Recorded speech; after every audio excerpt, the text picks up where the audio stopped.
여러분 안녕하십니까? 변함없는 센터장 지한입니다. 오늘 또 여러분 앞에 바뀐 거 하나 있습니다. 멋있던 난 가져왔습니다. 요거 하나 딱 바뀌어주고 내용 바뀌어집니다. 환경은 그대로입니다. 죄송합니다 여러분. 5월 13일 1년에 133번째 날입니다. 오늘 사건 사고 한번 보겠습니다.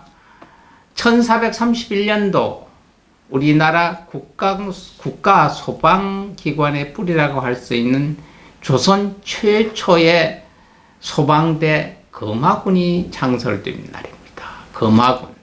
금화군 하면 무슨 임금하고 관계되는 게 아니라 소방대 이름이 금화군이었습니다. 1986년도 우리나라는 아닙니다만 그러나 알아둬야 될 일이 있습니다. 미국 남북전쟁이 종전됐으면 끝났다는 얘기입니다. 미국 남북전쟁 남쪽하고 북쪽하고 싸웠나? 아닙니다. 미국 남북전쟁은 미국에서 일어난 내전입니다. 다른 나라가 침략한 것이 아니라 지금 중동에서 일어나는 내전 비슷한, 아프리카에서 일어나는 내전 비슷한 게 1865년도 미국에서도 일어났습니다. 1861년 4월 노예제도를 지지하던 남부 주민들이 모여서 남부연합을 형성해서 미 합중국으로부터 분리선언을 한 겁니다.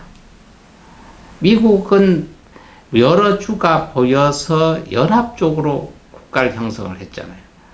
그래서 근데 전체에다 노예를 해방을 했어요. 근데 남부에 있던 주민 모여서 노예제를 하자. 그래서 남부연합을 결성해서 미 합중국으로부터 분리선언. 그 전에 소련이 각부차 지금 파키스탄 이렇게 쭉 옆에 있으면서 분리선언해서 옛날 소련이 분리가 됐잖아요. 지금도 중국에서 저쪽에 분리를 하자는 이야기도 많이 있습니다. 그것처럼 노예 제도를 지지하면서 우린 지지하에 분리선언하자. 이렇게 된 것이 시작이 된 게 남북전쟁입니다.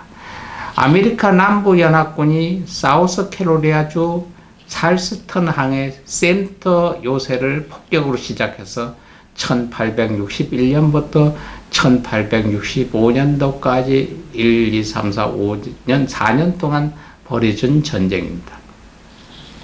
전쟁 결과는 남부연합군이 패했고요. 미국 전역에서 노예제를 폐지하는 중요한 계기가 됐습니다. 이때부터 노예제가 폐지됐습니다. 1981년도는 바티칸에서 요한 바오로 2세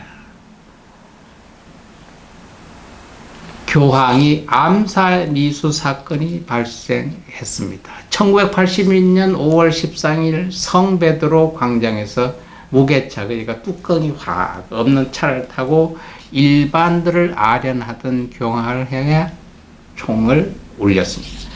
교황은 터키인 마호메트 알리 의자라는 가 난사한 4발의 총격을 당해 중상을 크게 입었습니다.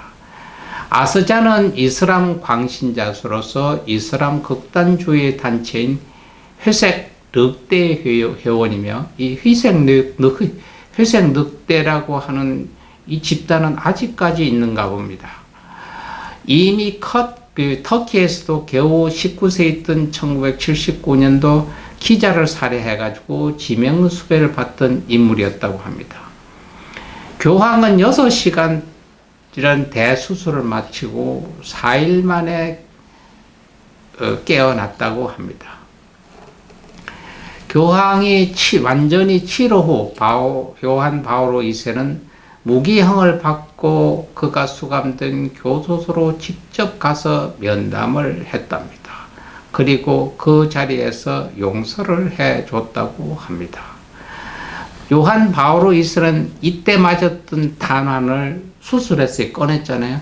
성모 마리아의 왕관에 봉헌했다고 합니다. 자신을 구해준 데 대한 감사의 기도를 올리기 위해서답니다.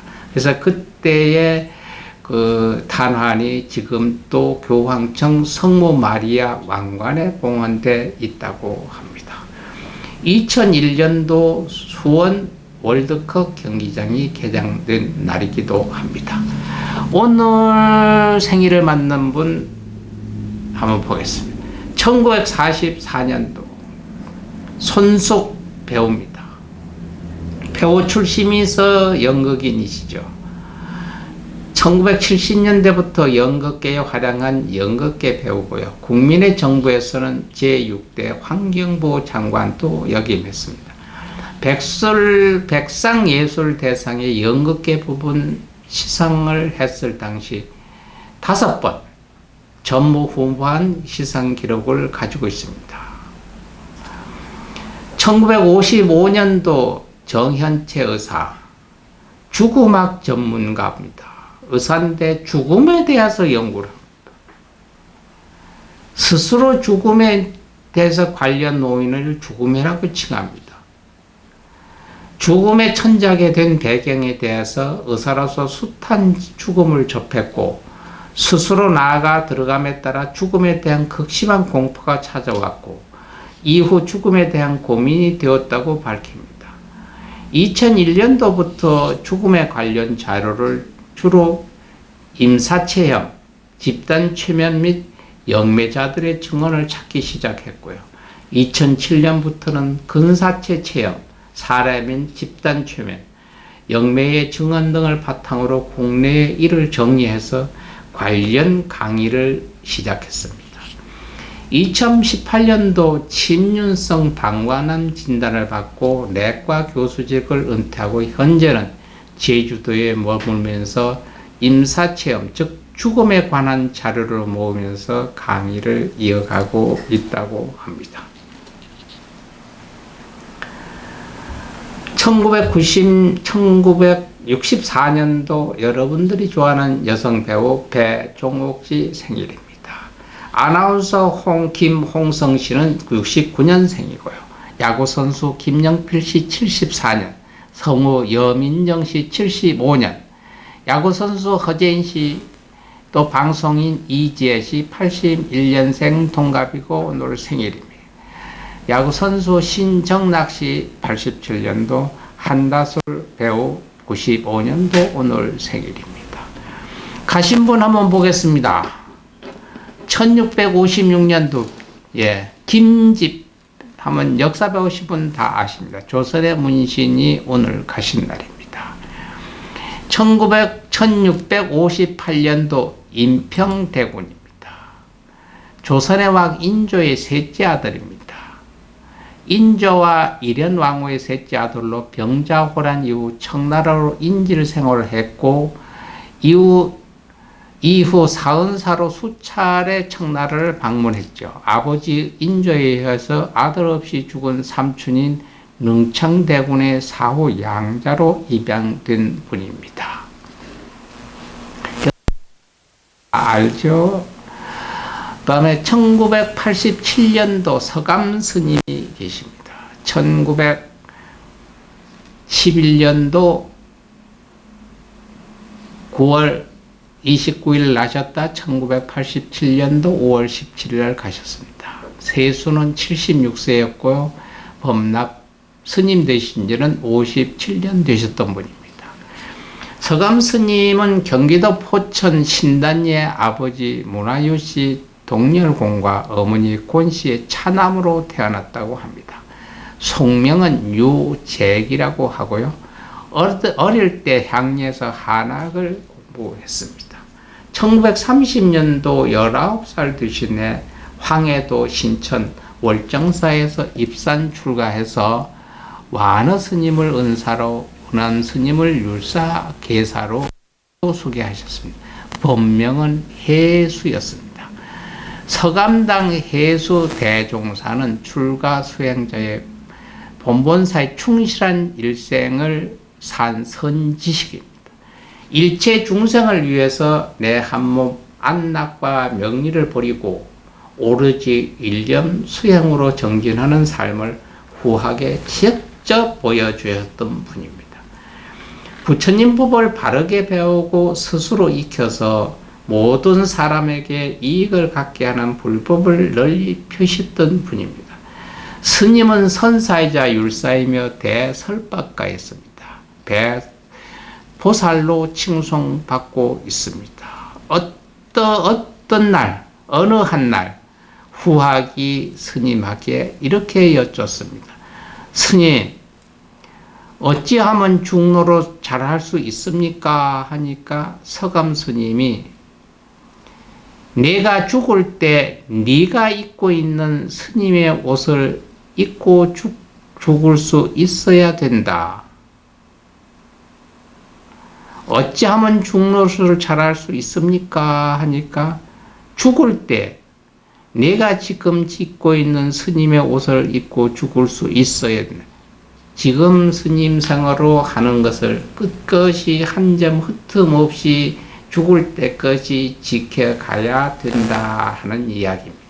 그러면 옳은 중노릇을 한다는 뜻이 되겠습니다. 이 교훈은 후일 많은 수자들에게 큰 본보기가 됐습니다.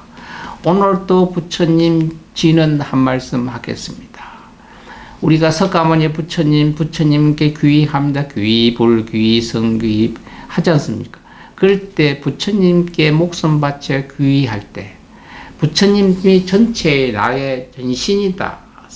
내 모든 마음을 부처님께 귀의하겠다고 이야기할 때 나마, 미수다, 바다남, 미야에 홈시다 사바 요시든가 쓰셔도 참 좋겠습니다.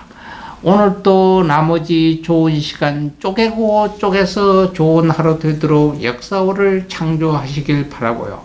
환절기에 건강 더욱더 조심하시길 바라겠습니다. 여러분, 내일도 또 변함없이 여러분하고 오늘의 돋보기로 만나겠습니다. 여러분 감사합니다.